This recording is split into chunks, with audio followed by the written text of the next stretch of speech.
Hello everyone, this is Vijeta.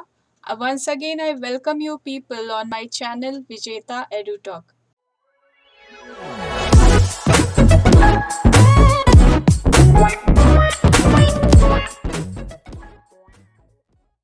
आज मैं आप लोगों के लिए फिर से एक नया चैप्टर लेकर आई हूँ। चैप्टर का नाम है the eyes have it.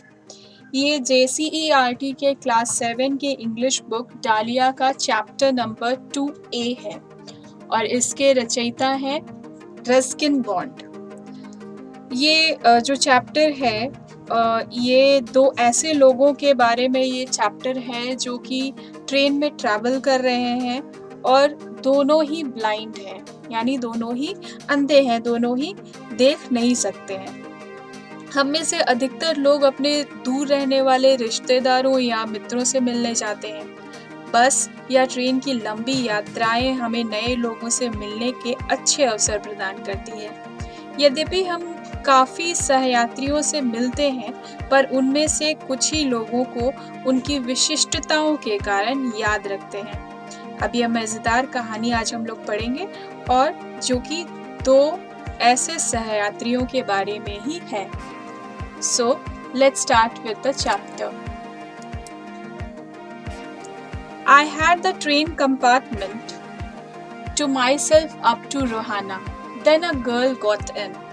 Rohana जाने के लिए मैं ट्रेन के डब्बे में बैठ चुका था। तब एक लड़की उसी डब्बे में आई, उसी कंपार्टमेंट में आई। The couple who saw her off was probably her parents, as they seemed very anxious about her comfort. Probably means शायद, anxious means चिंतित। जो कपल यानी जो दंपति उसे छोड़ने आए थे, शायद वे उसके माता पिता थे, क्योंकि वो उसके आराम के लिए बहुत चिंतित थे, बहुत एंशियस थे। The woman gave the girl detailed instructions as to where to keep her things, when to lean out of the window, and how to avoid speaking to strangers. जो औरत थी उन दंपतियों में से, वो औरत उस लड़की को विस्तार पूर्वक इंस्ट्रक्शंस दे रही थी, निर्देश दिए उसने कि उसे अपना सामान कहाँ रखना है, कब खिड़की से बाहर झांकना है और कैसे अजनबियों से बातें करने से बचना है। The train pulled out of the station. Train station से चल पड़ी। As I was totally blind at the time, my eyes sensitive only to light and darkness, I was able to tell what the girl looked like. जैसे कि मैं पूर्णतः अंधा था, ये राइटर कह रहा है कि जैसे कि मैं पूर्णतः अंधा था, उस समय मेरी आंखें सिर्फ प्रकाश और अंधकार के प्रति ही संवेदनशील थी, सेंसिटिव यानी संवेदनशील। अतः मैं यह बता पाने में असमर्थ था कि वह लड़की कैसी दिखती थी। But I knew she wore slippers from the way they slapped against her heels. लेकिन जिस प्रकार वे उसकी चप्पलें वो पहनी थी, उसकी एड़ी से लगकर लगातार आवाज कर रही थी। Are you going all the way to Dehra? I asked. मैंने पूछा, यानी जो नैरेटर है कहानी का, उसने पूछा कि क्या तुम देहरा तक जा रही हो? I must have been sitting in a dark corner because my voice startled her. Startle यानी चौंकना। अवश्य है मैं किसी अंधेरे कोने में बैठा था, क्योंकि मेरी आवाज ने उसे स्टार्टल कर दिया, यानी चौंका दिया। She gave a little exclamation and said, I did not know anyone else was here. उसने थोड़ा सा आश्चर्य जताया, एक्सक्लेमेशन यानी आश्चर्य जताना। उसने थोड़ा सा आश्चर्य जताया और कहा कि मैं नहीं जानती थी कि यहाँ कोई और भी है। Well, it often happens that people with good eyesight fail to see what is right in front of them. मैंने कहा कि अवश्य ही शायद या प्रायः ऐसा होता है कि सही सलामत आँखों वाले लोग अपने बिल्कुल सामने की चीज़ को देख पाने में कभी-कभी असफल हो जाते हैं। They have too much to take, I suppose. उन्हें बहुत कुछ देखना पड़ता होगा, मैंने सोचा। Whereas people who cannot see or see very little have to take in only the essentials, whatever registers tellingly on their remaining senses. जबकि जो लोग देख नहीं सकते या बहुत कम देख पाते हैं, उन्हें सिर्फ जरूरी चीजों पर ही ध्यान देना होता है, जो कि उनकी अन्य ज्ञानेंद्रियों में स्पष्ट रूप से अंकित होता है। I did not see you either, I said, but I heard you coming. मैं बोला, यानी रचयिता जो नैरेटर हैं कहानी के, वो कहते हैं कि मैंने भी तुम्हें नहीं देखा, लेकिन मैंने तुम्हें यहाँ आते हुए सुना। I wondered if I would be able to prevent her from discovering that I was blind. मुझे ये डाउट हो रहा था, मुझे ये संदेह हो रहा था कि क्या मैं उसे यह बात जानने से रोक पाऊंगा कि मैं अंधा हूँ। यानी लेखक यहाँ नहीं बताना चाहता, नहीं जाहिर होने देना चाहता कि वो अंधे हैं। Provided I keep to my seat, I thought it should not be too difficult. यदि मैं अपनी सीट पर ही बैठा रहता हूँ तो ये ज्यादा मुश्किल नहीं होना चाहिए, ऐसा लेखक ने सोचा। The girl said, I am getting off at Saharanpur. लड़की ने कहा कि मैं सहारनपुर जा रही हूँ। My aunt is meeting me there. मेरी चाची मुझे वहाँ मिलेगी। Where are you going? She asked. लड़की ने पूछा कि आप कहाँ जा रहे हैं? To Dehra and then to Mussoorie. तब लेखक ने उत्तर दिया कि देहरा और उसके बाद Mussoorie. Oh, how lucky you are. I wish I was going to Mussoorie. लड़की कहती है, ओह आप कितने भाग्यशाली हैं, मैं चाहती हूँ कि मैं भी मसूरी जा पाती।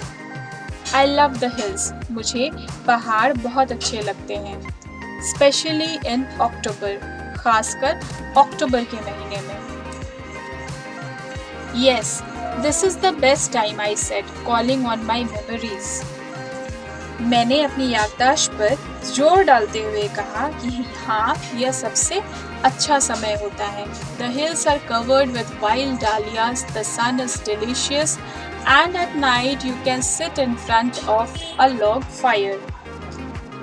तब पहाड़ जंगली डालिया के फूलों से भरे रहते हैं, सूरज की धूप बिल्कुल सुहावनी होती है और रात में आप लकड़ियों के आग के सामने बैठ सकते हैं। Most of the tourists have gone and the roads are quiet and almost deserted. अधिकतर यात्री तो वहां जा भी चुके हैं तथा सड़कें शांत और लगभग सूनी हैं। Yes, October is the best time. हाँ, अक्टूबर ही सही समय होता है। डेजर्ट, सॉरी मैं यहाँ बताना भूल गई, डेजर्ट यानी सूना। October is the best time. हाँ, अक्टूबर ही सही सबसे सही समय है। She was silent. वह चुप थी। I wondered if my words had touched her on whether she thought me a romantic fool. मुझे संदेह हो रहा था कि मेरी बातें वो समझ भी रही है या मुझे प्रेम पूर्ण बातें करने वाला मूर्ख या सिरफिरा तो नहीं समझ रही। Then I made a mistake. तभी मैंने एक गलती कर दी। क्या गलती कर दी? What is it like outside? I asked. बाहर कैसा दिखाई दे रहा है? मैंने पूछ दिया। She seemed to find nothing strange in the question. उसे मेरे प्रश्न में कोई असामान्य बात नहीं लगी। Had she noticed already that I could not see? क्या उसे पता लग गया था कि मैं देख नहीं सकता? But her next question removed my doubts. लेकिन उसके अगले प्रश्न ने मेरी शंकाओं को दूर कर दिया। Why don't you look out of the window? She asked. वह बोली, तुम खिड़की से बाहर क्यों नहीं देखते? I moved easily along the berth and felt for the window ledge. ledge यानी किनारा। मैं आराम से अपनी बर्थ से उठा और खिड़की के किनारे को टटोला। The window was open and I faced it, making a pretense of studying the landscape. Landscape यानी प्राकृतिक दृश्य। मैंने खिड़की को टटोला और उसके बाद जो खिड़की खुली थी उसके तरफ मुंह करके प्राकृतिक दृश्यों को गौर से देखने का दिखावा करने लगा। I heard the panting of the engine, the rumble of the wheels, and in my mind's eyes I could see telegraph posts flashing by. Rumble means गड़गड़ाहट। मुझे ट्रेन की इंजन की आवाज, पहियों की खड़खड़ाहट सुनाई दी और मैं अपनी कल्पना में टेलीग्राफ पोस्ट को पीछे छूटते हुए देख सकता था, यानी इमेजिन कर सकता था। Have you noticed, I ventured, that the trees seem to be moving while we seem to be standing still? Venture यानी साहस करना, यहाँ पर चहक कर बोलना, चहकना। मैंने यानी लेखक ने चहक के पूछा, क्या तुमने ध्यान दिया कि पेड़ चलते हुए लग रहे हैं जबकि हम लोग ऐसा लग रहा है कि स्थिर खड़े हैं? That always happens, she replied. उसने उत्तर दिया, यह तो हमेशा होता है। Do you see any animals? क्या तुमने कोई जानवर देखे? लड़की ने पूछा। No, I answered quite confidently. नहीं, मैंने पूरे विश्वास के साथ उत्तर दिया। I knew that there was hardly any animals left in the forest near Tehra. मैं जानता था कि डेहरा के पास जंगल में अब शायद ही कोई जानवर बचा होगा। I turned from the window and faced the girl and for a while we sat in silence. मैं खिड़की से मुड़ा और लड़की की तरफ अपना फेस किया और कुछ देर तक हम चुपचाप बैठे रहे।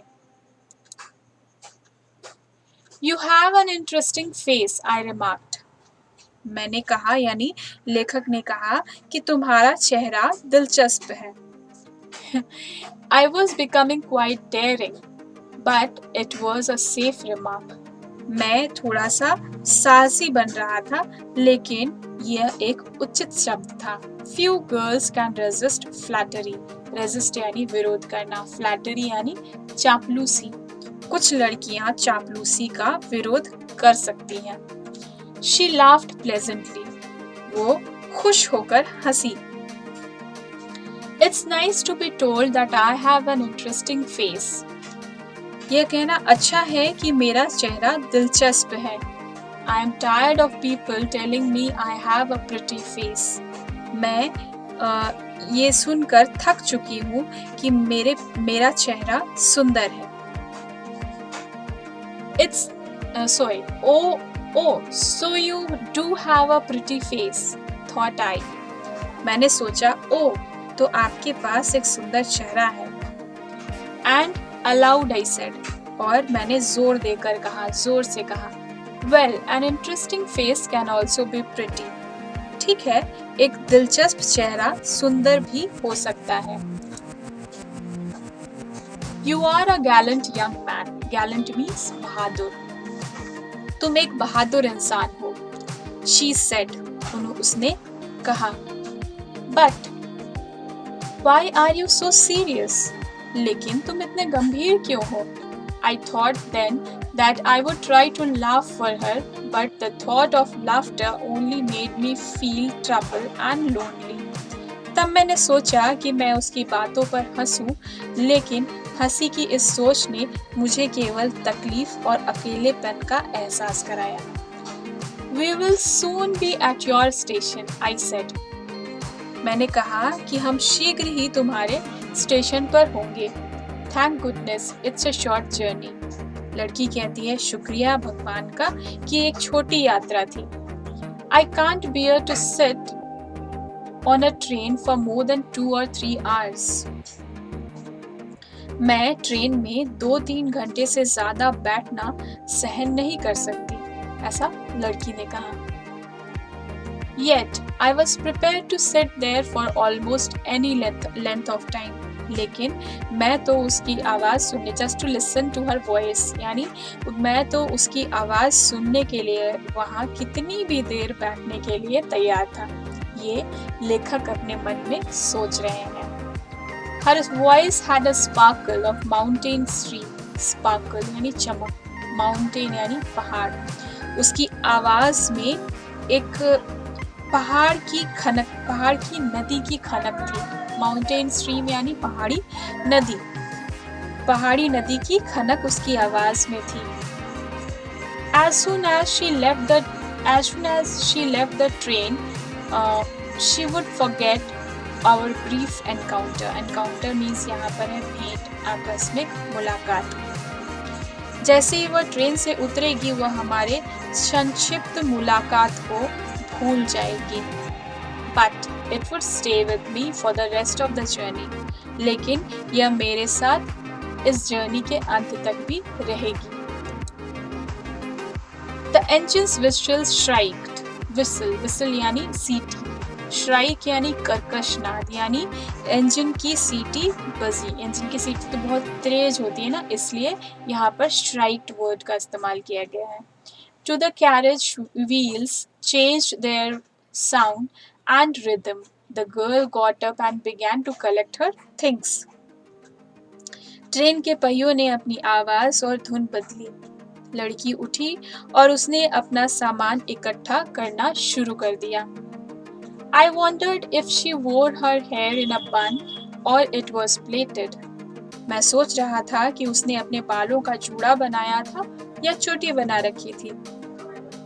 Perhaps it was hanging loose over her shoulders. शायद उसके बाल कंधे पर झूल रहे थे। Or was it cut very short? या उसके बाल बहुत छोटे थे। ये सारी कल्पनाएं लेखक के दिमाग में चल रही हैं, क्योंकि वो देख नहीं सकते, इसलिए he is imagining all these things. The train drew slowly into the station. Train station पर धीमी हो गई। Outside there was the shouting of porters and vendors and a high-pitched female voice near the carriage door. बाहर porters यानी कूलियों और vendors यानी सामान बेचने वालों। बाहर कूलियों और सामान बेचने वालों की आवाज आ रही थी और एक ऊंची आवाज वाली औरत डिब्बे के दरवाजे के पास खड़ी थी। That voice must have belonged to the girl's aunt. ये आवाज जरूर उस लड़की की आंटी की होगी जो उसे लेने आई थी। Goodbye, said the girl. The girl said, sorry. लड़की ने कहा अलविदा। She was standing very close to me. वो मेरे बहुत करीब खड़ी थी।